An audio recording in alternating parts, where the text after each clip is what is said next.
तो चारधाम यात्रा पर रोक लग गई है। चारधाम यात्रा अगले 24 घंटे के लिए स्थगित कर दी गई है। मौसम विभाग का भारी बारिश को लेकर रेड अलर्ट जारी है और अधिकारियों को तीर्थयात्रियों को रोकने के निर्देश दिए गए हैं। तो गढ़वाल मंडल के आयुक्त विनय शंकर पांडे ने भारी बारिश के अलर्ट को देखते हुए चारधाम यात्रा को अगले 24 घंटों के लिए स्थगित कर दिया है।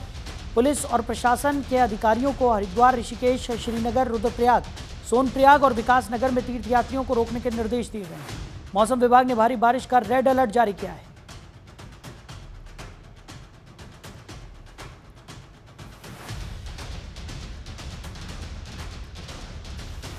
तो अगले 24 घंटों के लिए चारधाम यात्रा को स्थगित कर दिया गया है। खबर पर ज्यादा जानकारी के साथ हमारे सहयोगी हरीश खनेड़ा हमारे साथ जुड़ गए। हरीश, 24 घंटों के लिए चारधाम यात्रा को स्थगित कर दिया गया है और मौसम विभाग ने भारी बारिश को लेकर अलर्ट भी जारी किया है। उसी के मद्देनजर ये बड़ा फैसला यहां पर लिया गया है। क्या कुछ जानकारी मिल पा रही है? देखिए सर, उत्तराखंड की अगर बात करें तो उत्तराखंड में लगातार बारिश हो रही है। कल देर रात से ही लगातार बारिश हो रही है। अलग अलग जिलों में बारिश हो रही है। खासतौर पर अगर हम पहाड़ी क्षेत्रों की अगर बात करें, चाहे वो उत्तरकाशी हो, चमोली, रुद्रप्रयाग, टिहरी, पौड़ी, इसके अलावा कुमाऊं की अगर 3 जिलों की अगर बात करें तो वहां पर भी भारी बारिश देखने को मिल रही है और जिससे कि यातायात प्रभावित हो रहा है।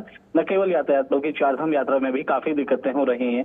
इसी के मद्देनजर जो गढ़वाल कमिश्नर है उनकी तरफ से, विनय शंकर पांडे, उनकी तरफ से चारधाम यात्रा पर 24 घंटे के लिए रोक लगाई गई है और ये आदेश अग्रिम आदेश तक जारी रहेंगे जब तक पूरी तरह से रूट साफ नहीं हो जाता है। अगर हम उत्तराखंड की अगर बात करें तो ऋषिकेश से बद्रीनाथ जो हाईवे है वो कई जगहों पर मलबारे से अवरुद्ध हुआ है और जगह जगह पर जो बैरिकेडिंग जो पुलिस के द्वारा की गई है वहां पर यात्रियों को रोका जा रहा है और ऐसे में चारधाम यात्रा में जो आने वाले श्रद्धालु हैं उनको सुरक्षित स्थल पर ले जाया जा रहा है ताकि कोई भी परेशानी ना हो, कोई दिक्कतें ना हो।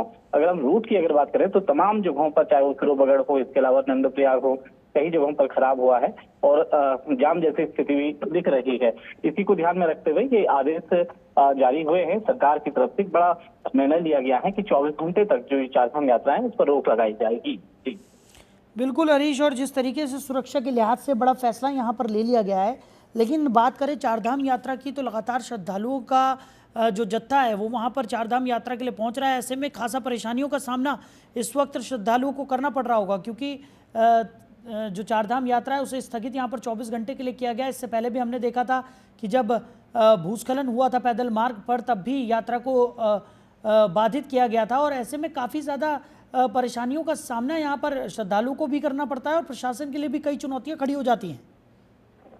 ठीक है साहिल, उत्तराखंड अपने आप में जो भौगोलिक परिस्थितियां हैं वो बहुत विपरीत हैं। लगातार जिस तरह से बारिश हो रही है और खासतौर पर इस बरसात के मौसम की अगर बात करें तो तमाम जगहों पर बारिश के कारण बलवान ऐसी सड़क का मार्ग जो है पूरी तरह से अवरुद्ध हो रहा है और जो आपने जो जानकारी बताई है कि जो यात्रा पे आने वाले जो लोग हैं, श्रद्धालु हैं, उनको भी खासी दिक्कतों का सामना करना पड़ रहा है।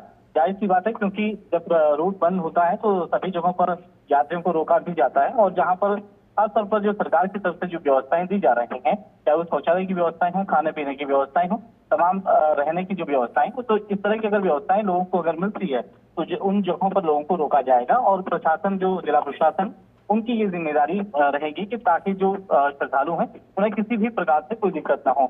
और जाम जैसी स्थिति इसलिए बन रही है क्योंकि जो आदेश हुए हैं वो अभी कुछ देर पहले ही जारी हुए हैं।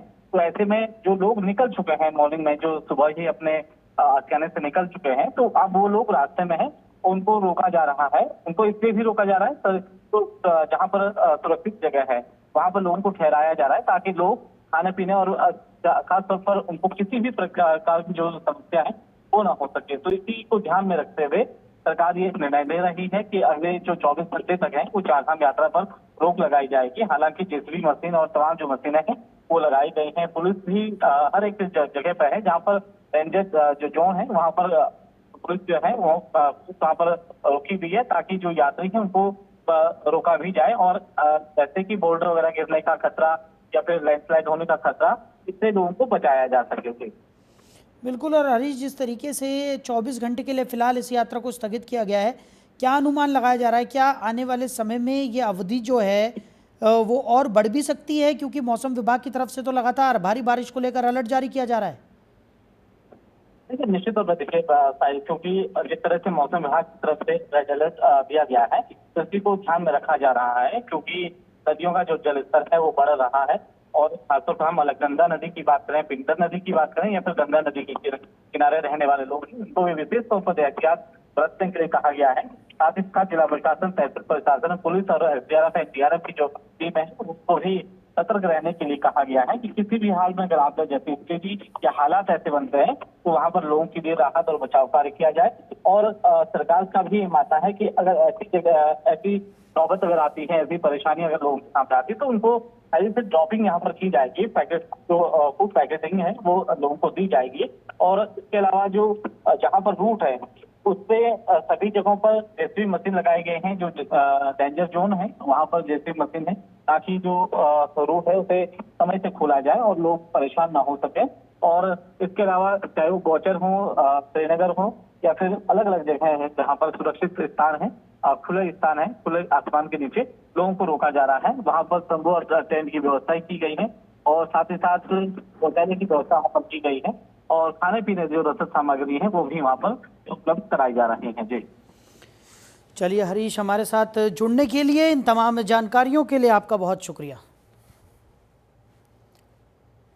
वहीं उत्तराखंड के उत्तरकाशी में बादल फट गया है। बादल फटने से निर्माणाधीन होटल को भारी नुकसान पहुंचा। तो निर्माणाधीन होटल में काम कर रहे 9 मजदूर लापता बताए जा रहे हैं। एनडीआरएफ एसडीआरएफ की टीम रेस्क्यू में जुटी हुई है। सीएम धामी ने घटना का संज्ञान लिया है।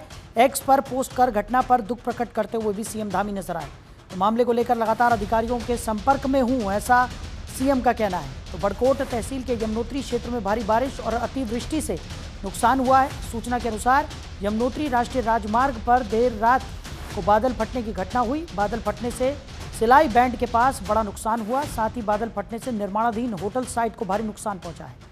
तो निर्माणाधीन होटल साइट पर काम कर रहे 8 से 9 मजदूर लापता हैं। एनडीआरएफ एसडीआरएफ की टीम रेस्क्यू में जुटी हुई है। सियान चट्टी के पास नाले में मलबा आने से यमुना नदी का बहाव रुक गया है, जिससे सियान चट्टी के निचले इलाके में बने होटलों को खतरा पैदा हो गया है। वहीं इस पूरे मामले का सीएम पुष्कर सिंह धामी ने खुद संज्ञान लिया। उन्होंने एक्स पर पोस्ट कर दुख भी प्रकट किया। उन्होंने लिखा कि उत्तरकाशी जिले के बड़कोट तहसील के सिलाई बैंड के क्षेत्र में भूस्खलन की दुखद घटना में कुछ श्रमिकों के लापता होने की सूचना मिली है। एसडीआरएफ, एनडीआरएफ और अन्य टीमें घटनास्थल पर पहुंच गई हैं और बचाव कार्य में लगी हुई हैं। मैं इस मामले को लेकर लगातार संबंधित अधिकारियों के संपर्क में हूं।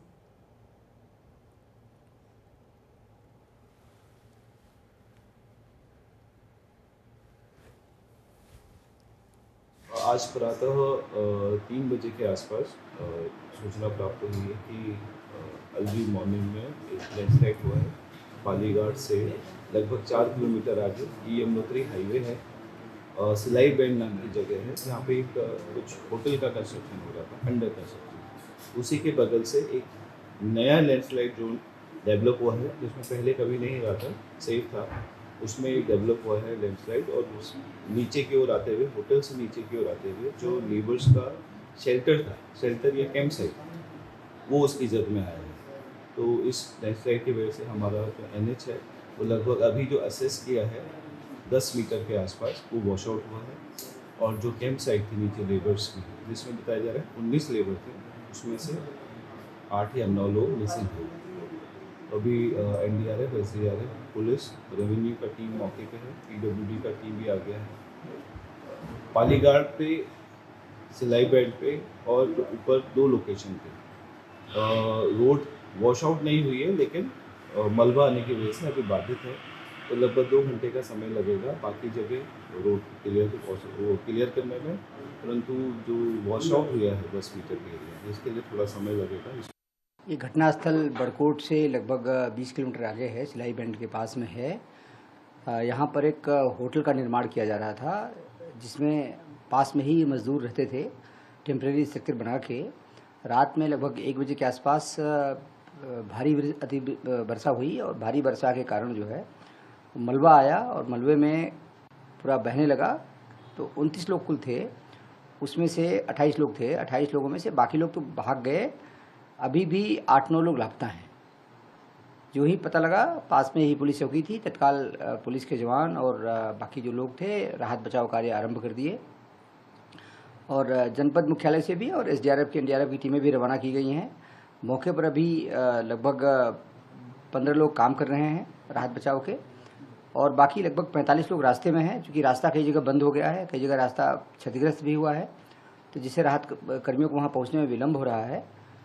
बट अगले आधे घंटे के अंदर वो बाकी लोग भी पहुँच जाएंगे और राहत कार्य में तेज़ी आएगी।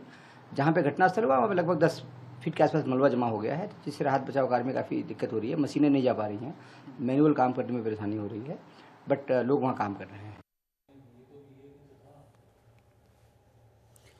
खबर पर ज़्यादा जानकारी के साथ हमारे सहयोगी शोभन हमारे साथ जुड़ गए। शोभन, क्या कुछ निकलकर सामने आ रहा है? क्या स्थिति इस वक्त बताई जा रही है? बादल फटने की घटना के बाद 9 मजदूर लापता बताए जा रहे थे और लगातार एनडीआरएफ और एसडीआरएफ की टीम रेस्क्यू में जुटी हुई है। जी, मैं बताना चाहूंगा, ये नेशनल हाईवे यमुनोत्तर नेशनल हाईवे पर सुबह 3 बजे के आसपास की घटना है और ये पाली घाट से 4 किलोमीटर आगे वो सिलाई बैंड में ये घटना घटी है और वहाँ देर रात में बादल फटा। बादल फटने से वहाँ पर 27-28 मजदूर जो है कैंट में रह रहे थे और जिनमें से 17-18 लोगों को बचा लिया गया है और 9 लोग जो है अभी भी लापता है और जिला प्रशासन की इस पर जो है कड़ी नजर रखी हुई है और एसडीआरएफ एनडीआरएफ जो है वो सर्चिंग ऑपरेशन कर रही है, रेस्क्यू ऑपरेशन जारी है और सभी लोग जो है वहाँ पर जो है लोगों को राहत और बचाव कार्य में लगे हुए हैं।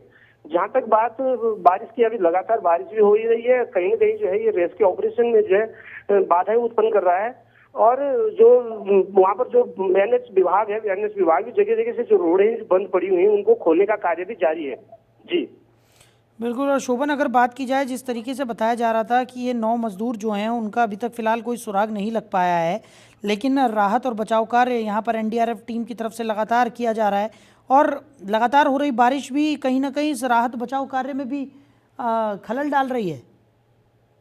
जी, मैं बताना चाहूंगा कि लगातार बारिश हो रही है, देर रात से मूसलाधार बारिश हो रही है और अभी भी बारिश हो रही है।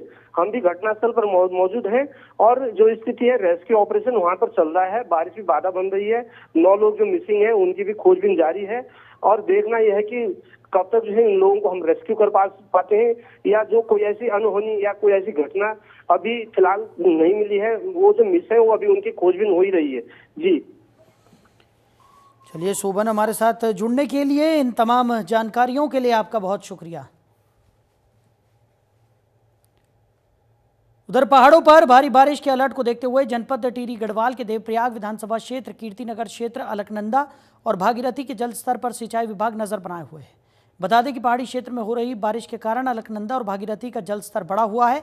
जानकारी देते हुए सिंचाई विभाग के उपखंड कीर्तिनगर के एई मंगल सिंह ने बताया कि बारिश के कारण रामकुंड देवप्रयाग में 457 से 456 मीटर जल स्तर आंका गया है। नदियों के उफान में होने के कारण टिहरी डैम और श्रीनगर डैम से छोड़े जाने वाले पानी पर भी नज़र रखी जा रही है और नदियों के उफान की जानकारी प्रशासन के साथ भी साझा की जा रही है। उन्होंने कहा कि अभी वाटर लेवल डेंजर जोन से काफ़ी कम है, जिस पर लगातार विभाग नज़र बनाए हुए है।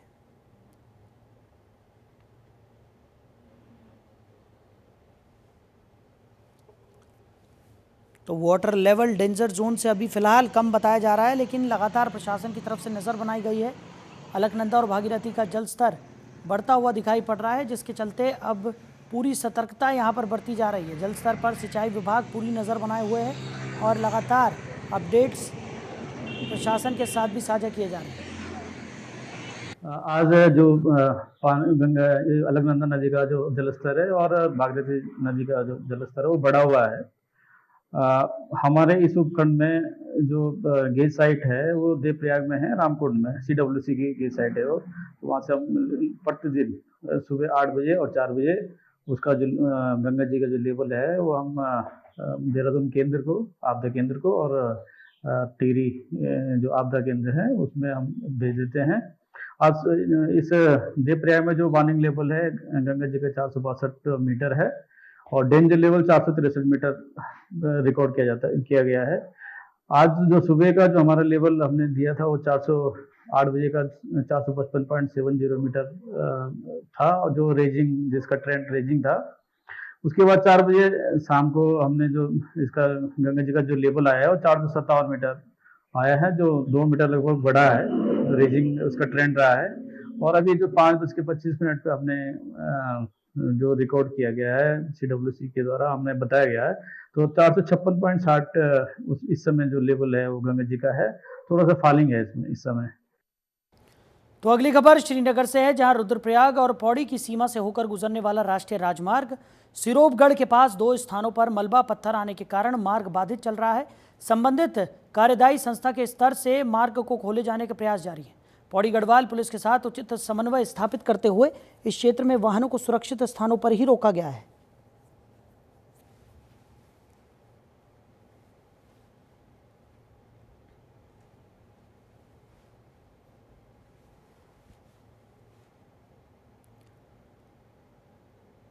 उधर खेल मंत्री रेखा आर्य ने हरिद्वार में यूथ अंडर 18 राष्ट्रीय कबड्डी चैंपियनशिप 2025 का उद्घाटन किया। इस प्रतियोगिता में पुरुष वर्ग में 27 और महिला वर्ग में 26 राज्य और केंद्र शासित प्रदेशों की टीम हिस्सा ले रही है। हरिद्वार के प्रेमनगर आश्रम सभागार में प्रतियोगिता का उद्घाटन करते हुए खेल मंत्री रेखा आर्य ने कहा कि उत्तराखंड में हर हफ्ते 1 या 2 नेशनल स्तर की खेल प्रतियोगिता आयोजित हो रही है। उन्होंने कहा कि भारत में 2036 का ओलंपिक आयोजित होना है। उम्मीद है कि इसमें भारतीय परंपरागत खेलों को भी जगह मिलेगी।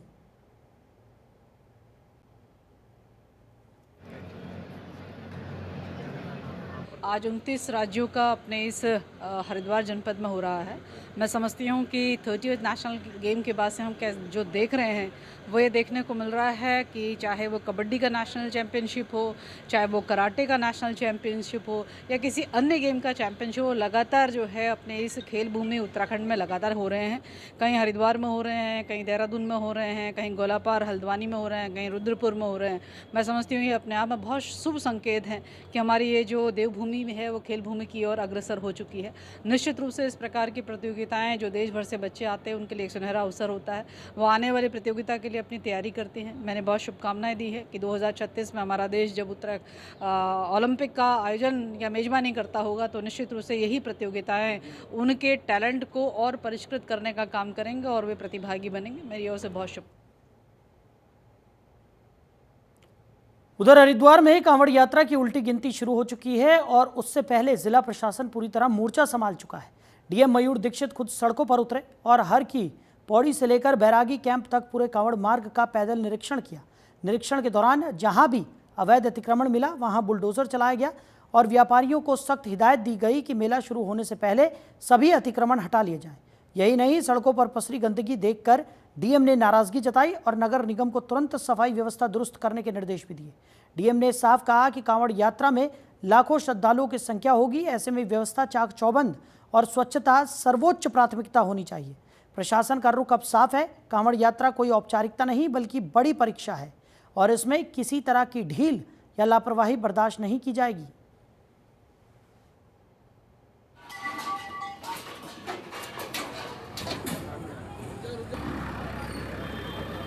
यहाँ पर लगातार शिकायतें प्राप्त हो रही थी, काफ़ी गंदगी थी, सफाई व्यवस्था थोड़ी चरमरा सी गई थी। यात्रा सीज़न भी चल रहा है बारिश की वजह से, तो एक तो उसका पूरा निरीक्षण किया गया और माननीय मुख्यमंत्री जी के निर्देश थे कि जो हमारा प्रॉपर हर की पौड़ी और इसके आसपास का मेला एरिया है, अभी कांवड़ यात्रा भी शुरू होने जा रही है, उसके क्रम में साफ़ सफाई अच्छी हो, तो उसके क्रम में एक तो टीम्स को तैनात किया गया है। आगे हम अभी एक आज प्लान भी बनाएंगे जिसमें लगातार मॉनिटरिंग हो। ऐसा ना हो कि एक दिन की सफाई हो और फिर कचरा आ जाए, तो मॉनिटरिंग के लिए एक सिस्टम बना रहे हैं जो कि आगे भी चालू रहेगा। दूसरा, यहाँ पर कई तरह के अतिक्रमण देखे गए, कुछ परमानेंट नेचर के भी थे, कुछ टेम्प्रेरी नेचर के भी थे। जो परमानेंट है उनको नोटिस दिया जा रहा है, नियमानुसार उन पर कार्रवाई की जा रही है। और जो टेम्प्रेरी नेचर हैं, कई बाहर के लोग हैं, कई जिन्होंने अपने लेवल जो उनकी सीमा से आगे अतिक्रमण भी कर रखा है, उनसे भी आज अनाउंसमेंट लगातार हमने किया था। कुछ लोगों ने खुद से हटा लिया है सामान, कुछ लोगों की सामान हटाने की कार्रवाई जारी है। लगातार हम इसको मॉनिटरिंग कर रहे हैं। कांवड़ यात्रा 11 जुलाई से शुरू हो रही है। उससे पहले हमारा पूरा ये प्लान है कि हमारा कोर एरिया जहाँ पे पूरे सभी कांवड़ी आएंगे उस एरिया में कोई भी अतिक्रमण ना हो। तो एसएसपी हरिद्वार के निर्देशन में आगामी कांवड़ यात्रा को लेकर सीओ सदर जितेंद्र चौधरी की अध्यक्षता में सिडकुल ट्रांसपोर्ट एसोसिएशन के साथ एक बैठक का आयोजन किया गया। कांवड़ यात्रा के दौरान रूट व्यवस्था डायवर्जन को लेकर आयोजित बैठक में एंट्री एग्जिट पॉइंट के बारे में विस्तृत रूप से जानकारी दी। साथ ही अवगत कराया गया कि सभी अपने अपने वाहन चालकों को अच्छे से ब्रीफ कर ट्रैफिक नियमों का पालन करते हुए पुलिस प्रशासन का सहयोग करने के लिए प्रेरित करें।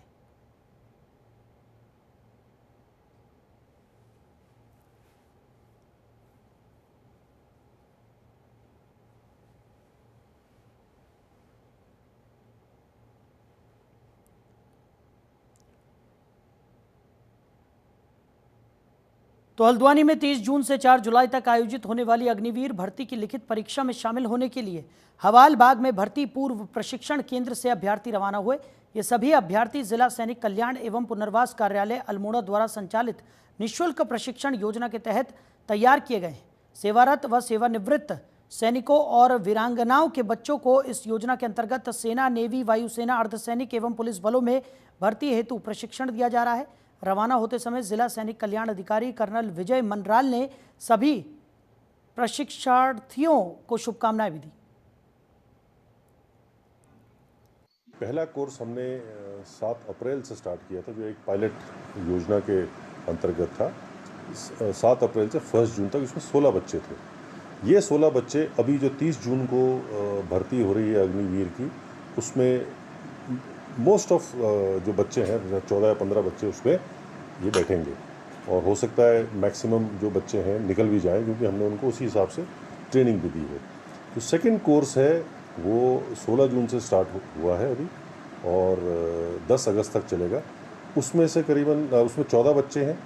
कुछ और आने की उम्मीद है, क्योंकि 30 जून को जो ये एग्ज़ाम है, 30 जून से करीबन 4 जून तक रिटन एग्ज़ाम है, इसमें ये अधिकांश बच्चे गए हैं और उसके बाद हमको और बच्चे मिलने की उम्मीद है। उधर हरिद्वार में जीआरपी ने रेलवे यात्रियों के 135 मोबाइल फोन उन्हें वापस लौटाए हैं। रेल यात्रा के दौरान खोए और ट्रेन में छूटे मोबाइलों को रिकवर कर उनके मालिक तक पहुंचाने के लिए विशेष टीम बनाई गई।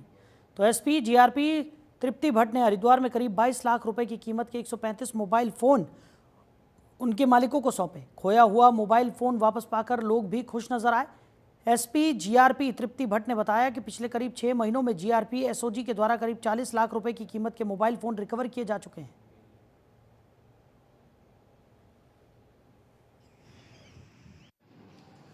में हमारे पास समय समय पर शिकायतें आती रहती कि जो रेलवे के यात्री हैं, विशेष रूप से जो बुजुर्ग यात्री हैं, जो अन्य प्रदेशों से यहाँ पे विभिन्न प्रकार की धार्मिक यात्राओं के लिए आते हैं, कई बार उनके फ़ोन खोने, छूटने या गिर जाने की घटनाएं सामने आती हैं, जिसमें हमारे द्वारा एक विशेष टीम का गठन किया गया और हमारी जीआरपी की एसओजी के अथक प्रयासों से 22 लाख से अधिक कीमत के 135 मोबाइल फ़ोन आज हमने सभी व्यक्तियों को वापस किए हैं। पिछले 5 महीनों से हमारी ये स्पेशल ड्राइव चल रही, जिसमें कुल 40 लाख से अधिक जो मूल्य है उसके 250 के आसपास मोबाइल फ़ोन्स हम अभी तक पीड़ितों को वापस कर चुके हैं, जिसके लिए सभी ने हमारी उत्तराखंड पुलिस का और जीआरपी का हार्दिक धन्यवाद व्यक्त किया।